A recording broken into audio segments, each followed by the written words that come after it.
안녕하세요. 오늘은 버릴 것과 취할 것, 하나님 중심의 삶이라는 주제로 함께 좀 깊이 들어가 보려고 합니다. 네, 반갑습니다. 저희가 살펴볼 자료들이 여호수아 11장, 시편 144편, 또 예레미야 5장, 그리고 마태복음 19장이죠. 맞습니다.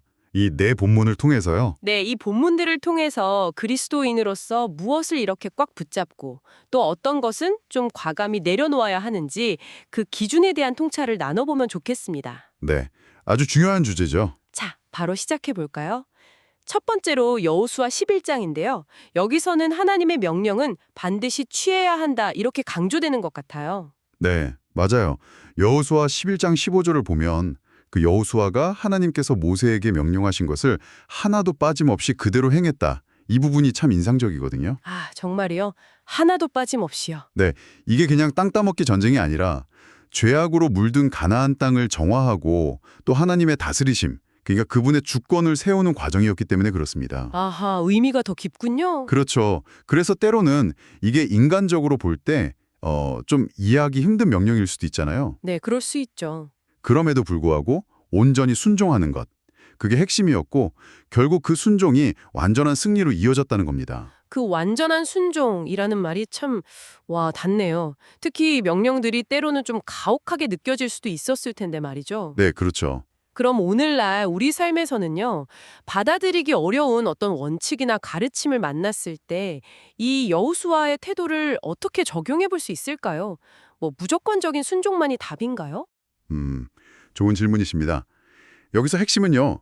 그 명령의 근원이 하나님이라는 신뢰에 있는 것 같아요. 아, 신뢰요? 네.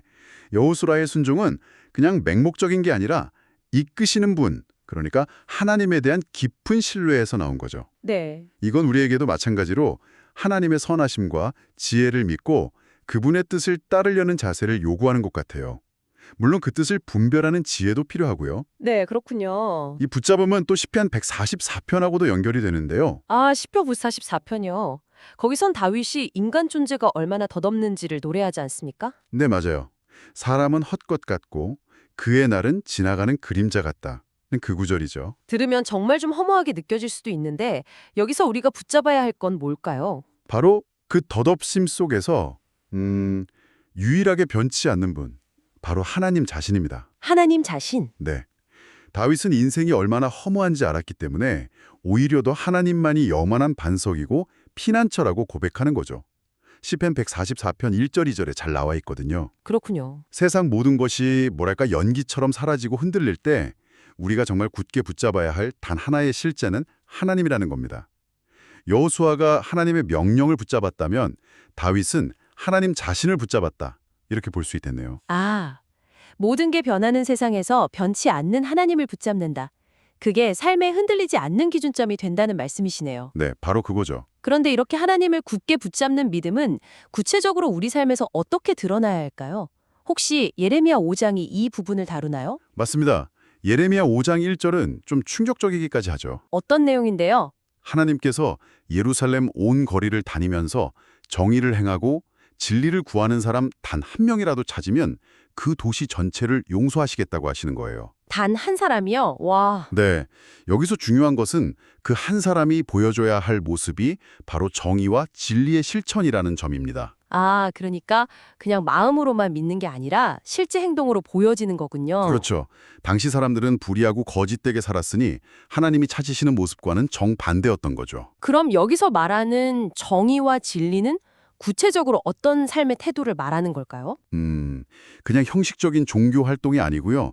삶의 모든 영역에서 공정함을 추구하고 정직하게 말하고 행동하는 것, 특히 약하고 소외된 사람들을 돌보는 것을 의미합니다. 네네. 이게 바로 하나님의 성품을 우리 삶을 통해 드러내는 길이거든요. 하나님을 붙잡는다는 건 그분의 성품을 닮아가고 그것을 실천하는 것까지 포함하는 거죠. 그렇군요. 그래서 우리 각자의 일상에서 이 정의와 진리가 어떻게 나타나고 있는지 한번 돌아볼 필요가 있습니다. 네. 자, 이제 붙잡아야 할 것들을 봤으니 버려야 할 것들에 대해서 마태복음 19장으로 넘어가 보죠. 네, 여기서는 예수님을 시험하려는 그 바리새인들의 태도도 나오고요. 또 재물 때문에 영생의 길을 포기한 부자 청년 이야기도 있고, 네, 그 유명한 이야기죠. 심지어 주님보다 우선시 될 수 있는 가족 관계까지 언급되더라고요.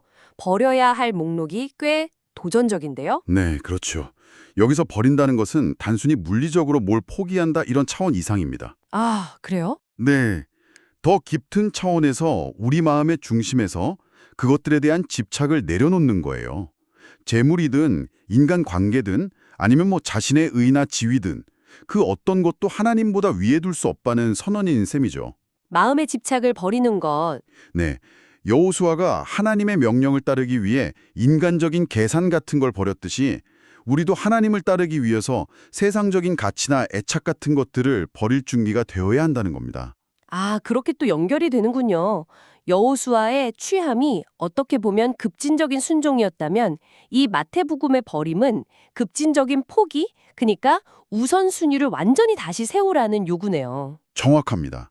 그리고 이 버림은 사실 상실이 아니에요. 오히려 진정한 영적 자유로 이어지는 길이죠. 자유. 네. 하나님 외에 다른 것에 얽매이지 않을 때 비로소 우리가 온전히 하나님께 촉하고 그분이 주시는 참된 생명, 참된 자유를 누릴 수 있게 되는 거거든요. 오늘 살펴본 자료들을 종합해보면요. 결국 하나님 중심의 삶이라는 건 끊임없는 선택의 과정인 것 같습니다. 네, 맞습니다. 하나님의 명령을 최우선으로 취하고 여호수아처럼 또 어떤 상황에서도 하나님 자신을 굳게 붙잡고 시편처럼 삶 속에서 정의와 진리를 실천하고 예레미야처럼 마지막으로 하나님과의 관계를 가로막는 모든 것을 과감히 버리는 마태복음처럼 이 네 가지가 다 연결되어 하나의 그림을 만드는 것 같아요. 네, 정말 그렇습니다. 이 네 가지 기준이 뭐 따로따로가 아니라 서로 맞물려서 돌아가는 거죠. 순종은 하나님에 대한 신뢰에서 나오고 그 신뢰는 또 삶의 실천으로 이어지고요. 그 과정에서 방해가 되는 것들은 자연스럽게 내려놓게 되고요. 네. 자, 그렇다면 이 통찰들을 우리 각자의 삶에 한번 비춰볼 때가 된 것 같은데요. 지금 이 순간 우리가 더욱 의식적으로 붙잡아야 할 하나님의 가치는 무엇일까요? 또 반대로 우리 마음에서 가장 먼저 내려놓아야 할 집착은 무엇일지 한번 깊이 생각해 보시는 건 어떨까 싶습니다. 네. 오늘 이 깊이 있는 나눔에 함께 해주셔서 정말 감사합니다. 감사합니다.